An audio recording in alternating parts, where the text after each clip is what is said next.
Assalamualaikum warahmatullahi wabarakatuh. Alhamdulillah, gimana kabarnya anak-anakku semuanya? Semoga kalian sehat semuanya dan masih tetap semangat untuk belajar. Pada kesempatan ini kita akan masuk di tema 5 dengan muatan IPA. Muatan IPA dengan KD 3.7 menerapkan sifat-sifat cahaya dan keterkaitannya dengan indera penglihatan. Dengan tujuan apa? Kalian dapat menerapkan sifat-sifat cahaya dalam kehidupan sehari-hari, memahaminya dan mengimplementasikan sifat-sifat cahaya itu. Sebelum kalian memahami lebih jelas, saksikan dulu ya.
Oke, sekarang ada pertanyaan nih.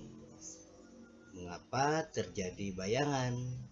Jawabannya, ya, karena ada cahaya yang tidak dapat menembus benda.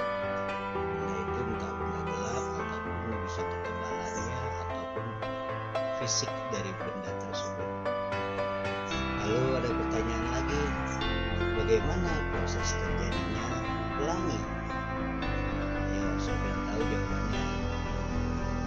Ya, karena cahaya putih atau bening dari matahari dibiaskan oleh titik-titik air, biasanya kalau terjadi hujan ya, atau gerimis-gerimis.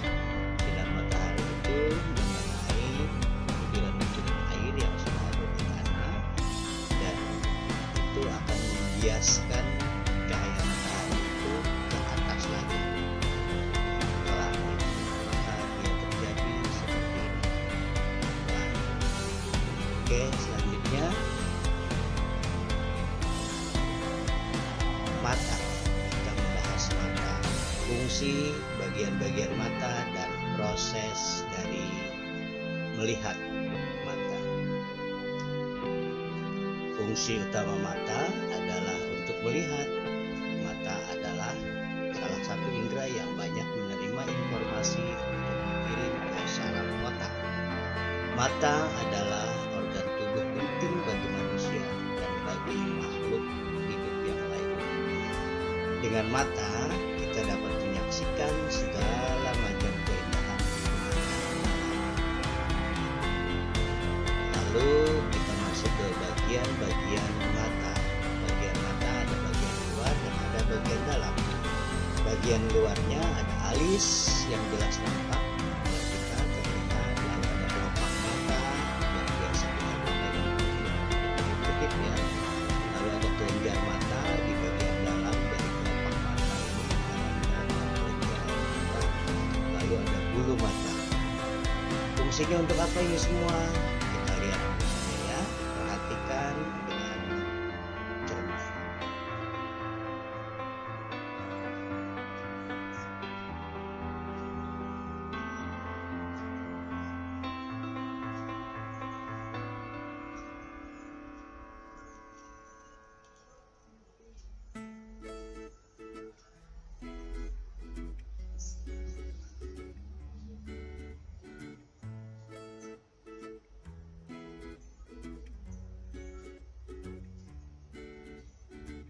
Yang kedua,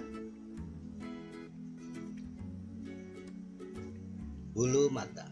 Bulu mata yang ini bagian yang paling gampang nih kita lihat nih. Kita deteksi bulu mata. Dan memiliki fungsi untuk mencegah masuknya objek kecil ke dalam mata. Yang ketiga, ada alis mata. Tidak hanya sebagai hiasan nih alis mata. Keberadaan alis juga berfungsi untuk menahan keringat yang berasal dari dahi. Keringat yang masuk ke mata itu akan terasa perih di mata. Jadi jangan dicukur ya alisnya sampai tipis. Sehingga fungsi dari alis itu jadi terganggu.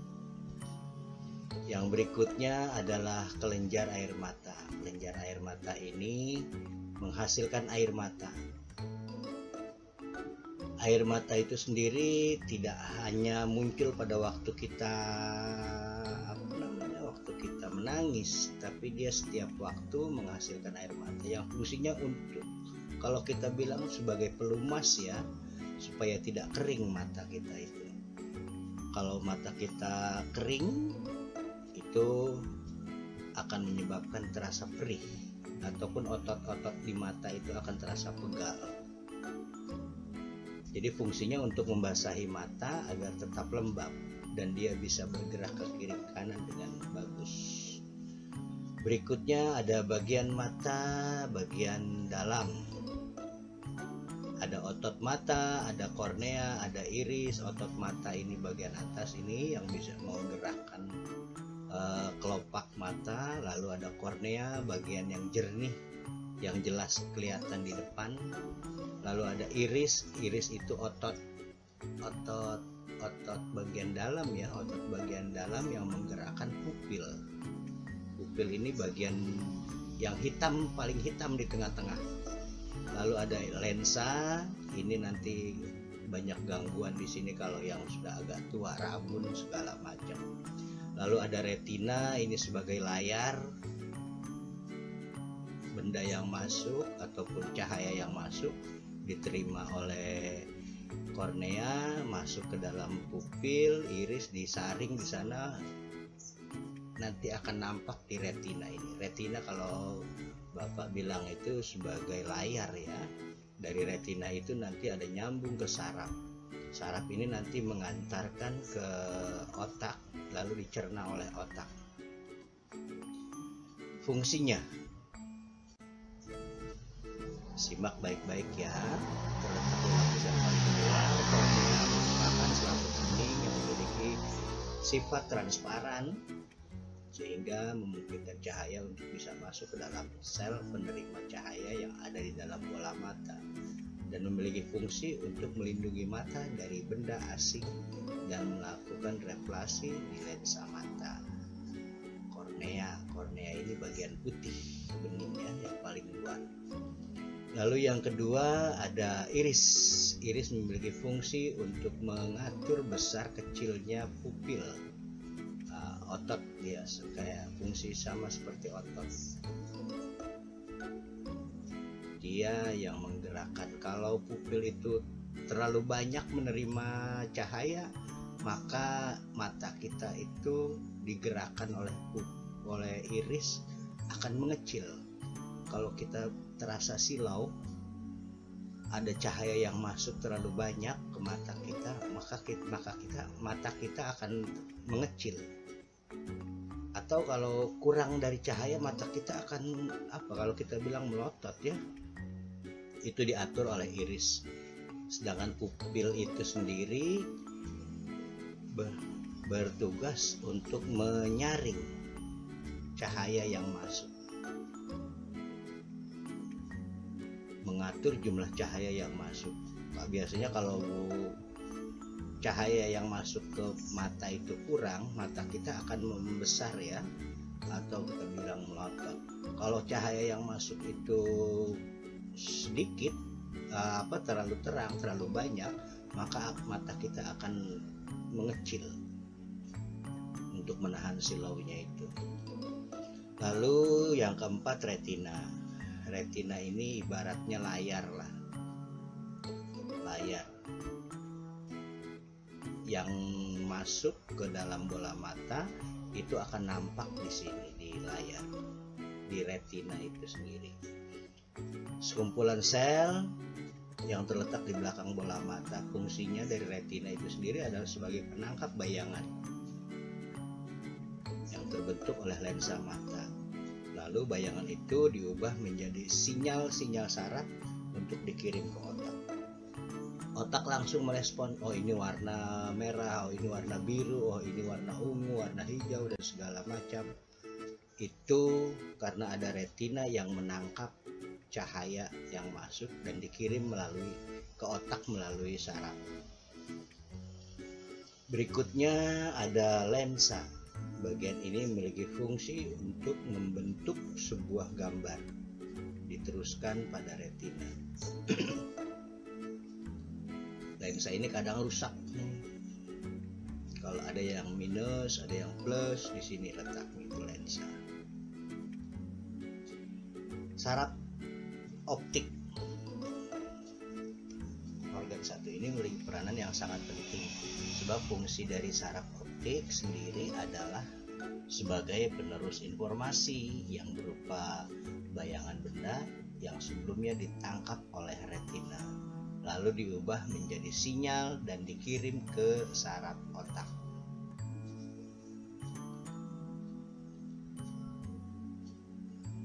Lalu yang terakhir ada otot mata. Otot mata ini berfungsi untuk membantu lensa mata.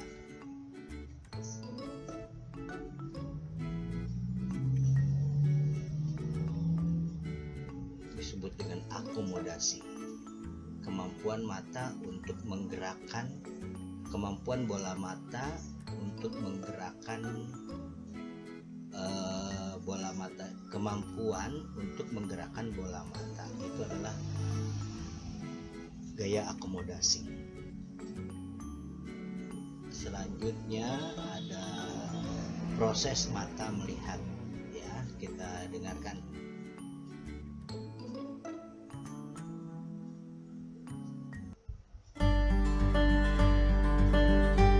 Perhatikan ya.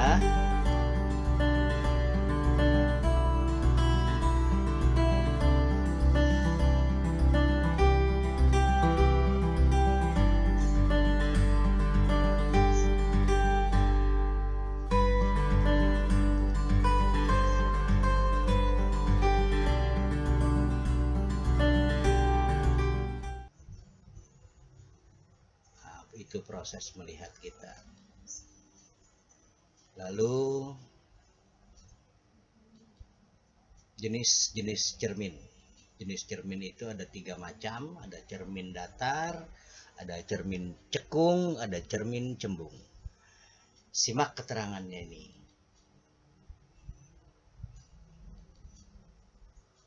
Pertama, kita akan bahas mengenai cermin datar ya. Nah, cermin datar ini merupakan cermin yang sudah umum ada di dalam rumah.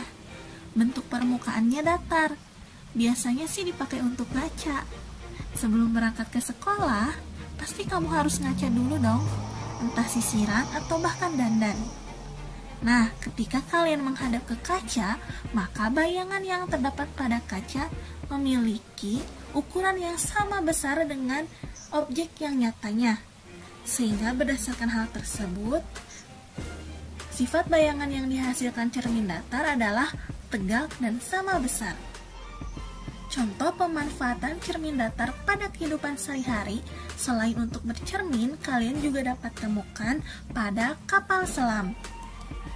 Biasanya kapal selam menggunakan sebuah jendela yang membantunya melihat keadaan sekelilingnya. Jendela ini berfungsi seperti mata pengintip. Jendela pada kapal selam ini disebut periskop.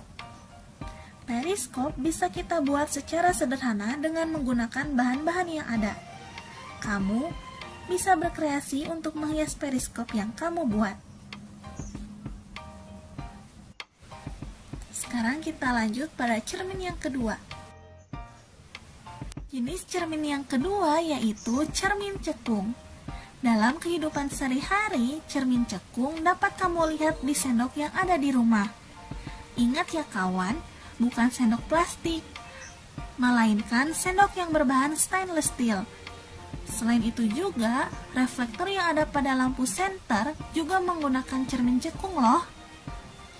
Nah, sifat cermin cekung ada beberapa. Yang pertama yaitu bayangan yang dihasilkan terbalik dan diperkecil, atau bayangan yang dihasilkan terbalik dan diperbesar. Hal ini dipengaruhi oleh besar kecilnya ukuran cermin cekung. Jenis yang ketiga ini sama dengan gambar di awal video tadi. Yaitu cermin cembung. Cermin cembung memiliki bentuk yang cembung atau menyerupai dengan perut yang membuncit. Cermin dengan sifat cembung seperti ini kebanyakan digunakan dalam dunia transportasi. Selain sebagai cermin tikungan, kamu tahu tidak digunakan sebagai apa lagi? Ya, cermin cembung ini sering digunakan di spion, baik itu spion motor, mobil, truk, bahkan bus. Kenapa menggunakan cermin cembung? Mudahnya adalah jika di dalam spion, bayangan dari kendaraan orang lain yang bisa kamu lihat di spion, jaraknya tidak sedekat yang kamu kira. Dengan kata lain, bayangan kendaraan tersebut aslinya masih agak jauh dari posisi aslinya, alias diperkecil. Ini sesuai dengan sifat dari cermin cembung, yaitu tegak dan diperkecil. Oke, next ya, lanjut kita masuk ke alat-alat optik. Apa sih alat-alat optik itu? Apa yang disebut dengan alat optik? Alat optik adalah alat-alat yang menggunakan lensa-lensa atau cermin dengan memanfaatkan sifat dari cahaya yang 6 tadi di depan untuk membantu penglihatan kita. Contoh jenis-jenis optik ya, loop, kacamata, mikroskop, periskop, teropong, lalu ada kamera. Yang paling jelas adalah mata kita sendiri, itu adalah optik. Kita lihat keterangannya ya. Mata kita tidak dapat melihat benda yang letaknya amat jauh maupun melihat benda-benda yang berukuran amat kecil. Oleh karena itu, manusia memerlukan alat bantu berupa alat-alat optik. Alat optik merupakan alat-alat yang memanfaatkan sifat cahaya. Apa saja ya alat-alat optik itu? Yuk simak penjelasan berikut ini. Alat optik yang pertama adalah loop. Loop terbuat dari sebuah lensa cembung.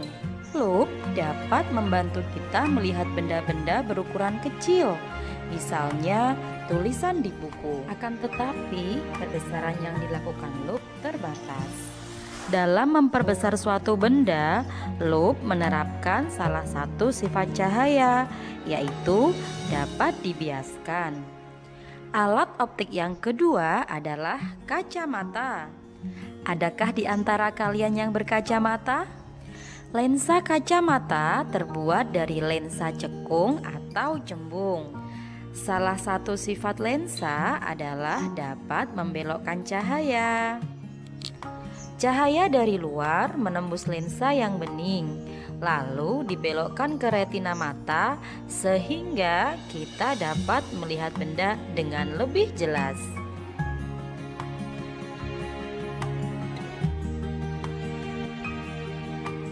Alat optik yang ketiga adalah mikroskop.